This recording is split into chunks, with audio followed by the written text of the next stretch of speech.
Hello and welcome to Planet 40k, and in today's video we're going to be reviewing the Relic Terminators from the Space Marine Codex. Before we do, guys, if you haven't already, do me a huge favour and subscribe below. A special shout out to each and every one of you that are doing that. Also for today's shout out we got Gadget Aftons for their comment shown here, so shout out to you. And lastly, one more shout out to Matt Kuhn for joining our YouTube members area within the channel. So Relic Terminators from the elite section of the codex, they come in at 9 power level or 34 points per model at base cost. There will be more points with the upgrades and weapon options. So let's start with the keywords of note. Of course they can go into any chapter with the chapter keyword. They are core, they're a Terminator, and they're an infantry. As for the stats, they've got a movement of 6-inch, weapon skill 3+, ballistic skill 3+, strength 4, toughness 4, wounds 3, attacks 2, leadership 8, and a 2+ save. So pretty standard Terminator stat line there. As for the abilities, Angels of Death, we all know what that one is by now. They're going to make use of the combat doctrines, the Bolt of Discipline, Shock Assault, and Thou Shalt Know No Fear. They can also combat squad if you take a max unit of 10 of them. When you're deploying, you can split them into 2 units of 5. Just bear in mind that the Sergeant will only be in one of those units. They can teleport strike, which is effectively deep strike. So they're going to be set up in the teleportarium chamber,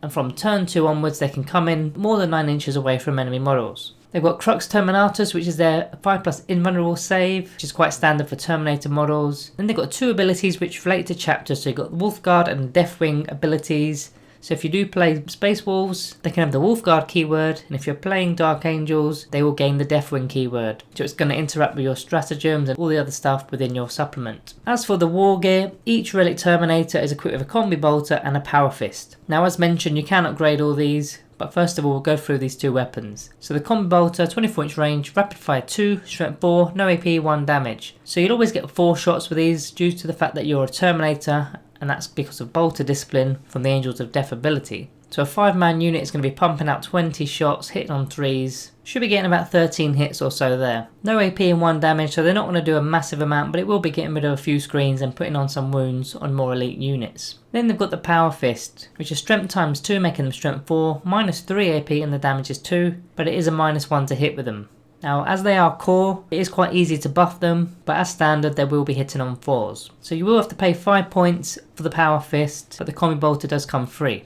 So on to the upgrades. For every 5 models in the unit, 1 Relic Terminator's Combi Bolter can be replaced with one of the following options. So you've got 1 Heavy Flamer or 1 Reaper Autocannon. So the Heavy Flamer is a 12-inch range, heavy D6, strength 5, minus 1 AP and 1 damage. So it obviously auto hits as it's a flamer, and it's pretty good. When you come in from deep strike, you will be within 12-inch range. There is only 1 Terminator that carries this, which is a bit of a downer, but it is heavy D6, so you do get a random amount of shots. It is strength 5, minus 1 AP, which is minus 2 AP in turn 1, but you probably won't be using it turn 1 because you're probably still in reserves. And this weapon is going to cost you 5 points. Now if you wanted the Reaper Autocannon, that's also going to be 5 points for the 1 model. It's got a 36-inch range, heavy 4, strength 7, minus 2 AP and 1 damage. So a bit of range to this, and 4 shots is pretty good as well. Strength 7 does mean that you can target vehicles now, and minus 2 AP, it's not too bad, but it's only 1 damage, so against those vehicles it's probably not going to be doing much. So really you're going to be going against heavy infantry at best, maybe bikes and whatnot as well, but strength 7 probably isn't needed. The next option is for every 5 models in the unit, 1 of them can take a grenade harness. So the grenade harness is also 5 points, it's a 12-inch range, assault D6, strength 4, minus 1 AP and 1 damage with the blast ability. Again, you should be within 12-inch range when you're deep striking in. This time it's an assault weapon, so in the tactical doctrine it'll become a minus 2 AP weapon. Again, the amount of shots is unpredictable. You do have blast to at least cover you on the larger units. Minus 1 AP and 1 damage makes the weapon a screen remover. It's not going to be doing too much damage. Can be worth it for 5 points. Any number of models can have their Combi Bolter replaced with 1 Lightning Claw. So this is a melee weapon, strength user making it strength 4, minus 2 AP, 1 damage, and you're getting an additional attack with the weapon, and you're re-rolling wound rolls. These guys come with 2 attacks each, or 3 for the Sergeant, so you're going to get an extra attack with the Lightning Claw, and another one for Shock Assault as well, which is quite likely. So each model should be getting 4 attacks each, and the Sergeant getting 5. And then when you're re-rolling wounds, so it can be a really good weapon to get rid of some infantry again. Then to further go into the melee side of things, you can replace your Power Fist for one of the following. So either 1 Chain Fist or 1 Lightning Claw. So the Chain Fist is a 5-point weapon. It's strength times 2, making it strength 8, minus 4 AP, and the damage is D3. So again, it's a -1 to hit, quite like the Power Fist. But if you're attacking the vehicle, the damage is going to be a flat 3 instead of D3. So that strength 8 is pretty good against most things, and -4 AP puts things on invuln saves really. The D3 damage against non-vehicles is a bit iffy, but the second option was to get a lightning claw. So you can effectively get 2 lightning claws, which will be an extra 2 attacks rather than 1 attack.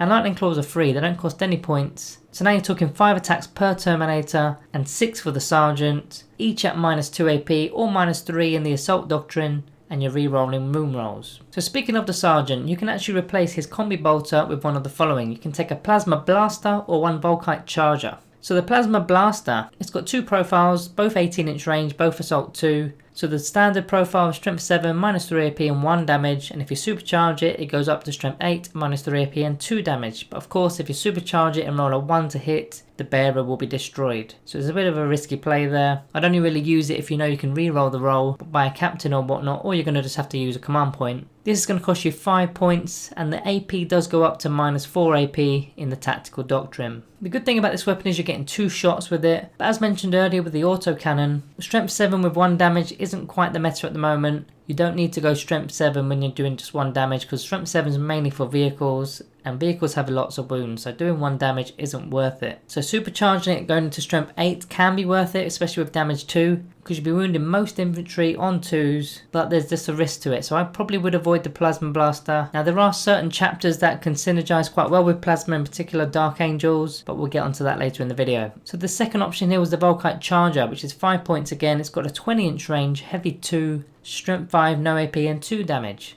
And each time you make an attack with the weapon, unmodified wound rolls of a 6 will inflict a mortal wound in addition to the damage. So getting 2 shots, but it is heavy, so as soon as you deep strike in, that counts as movement, so you're instantly at a -1 to hit right there. Probably won't be deep striking with it, but it's got only a 20-inch range. You're not really going to be using this from afar either, so it's a bit of an oddball weapon in terms of that range. However, that damage is quite nice with 2 damage apiece. So if he does stay still, he's likely hitting on 3s and wounding on 3s. So it's another weapon that I probably wouldn't take. You can replace his Power Fist for 1 Power Sword, which is Strength +1, making it Strength 5, -3 AP and 1 damage. Not too bad of a weapon, the Power Swords nowadays, with that -3 AP in particular. Putting things on a 6+ armor or invuns at best. So let's talk about some stratagems that you can use with your Relic Terminators. Starting off with the Fury of the First. Use it either in the shooting phase or in the fight phase. Until the end of the phase, each time a Terminator model in the unit makes an attack, you +1 to the attack's hits rolls. So effectively they can be hitting on 2s, or with those bigger weapons like the Chain Fist or the Power Fist, you can be hitting on 3s. Not too bad when you're coming in from deep strike with quite a lot of attacks, especially those lightning claws as well. Next you've got Uncompromising Fire, which is 2 command points,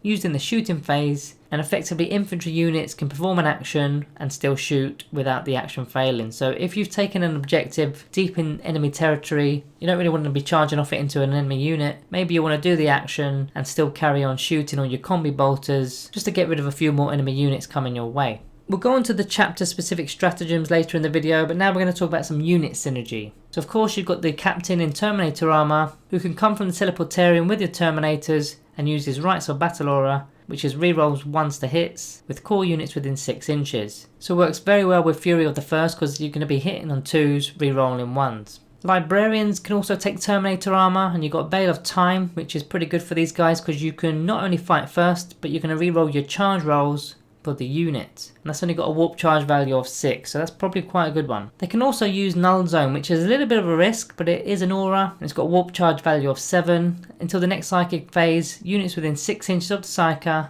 each time an attack is made against the unit, invuln saves cannot be made against the attack. So that doesn't just count for enemy units, that also counts for your own units. So that's going to turn off your Terminator invuln saves, as well as your Librarian's invuln save as well. So you just got to be a little bit careful with that one. But if you're attacking first on the charge, especially when you've got those big -AP weapons, and you're in the Assault Doctrine as well, if you turn off some invuns, you're going to do a lot of damage, and just hope you survive in your opponent's turn. Chaplains are also very useful. They can be taken in Terminator armor as well. They've got all sorts of litanies, litanies of hate, litanies of faith, aiding your hit rolls at range, all sorts of things there, so they're pretty useful as well. So looking at the chapters, I'm going to run through each of the main chapters here, going through the chapter tactic, and I'm also going to go through the noteworthy stratagems. So starting off with Dark Angels with Grim Resolve. A unit that doesn't move can add 1 to its attacks rolls, so in the second round of combat that can be useful, but also if you're just standing still, it's going to be a +1 to hit at range. Now, of course, if you're deep striking in, you're going to be considered to have moved. Also, due to the fact that they gain the Deathwing keyword, they will have access to Inner Circle, which will basically give them transhuman physiology. You can't wound them on less than a 4+, as they're an infantry model. So they've got a few noteworthy stratagems. You've got Line Unbreakable, Deathwing Assault, Mark for Command, weapons from the Dark Age. So they're noteworthy stratagems. I'm just going to display these on the screen because not everybody here plays Dark Angels.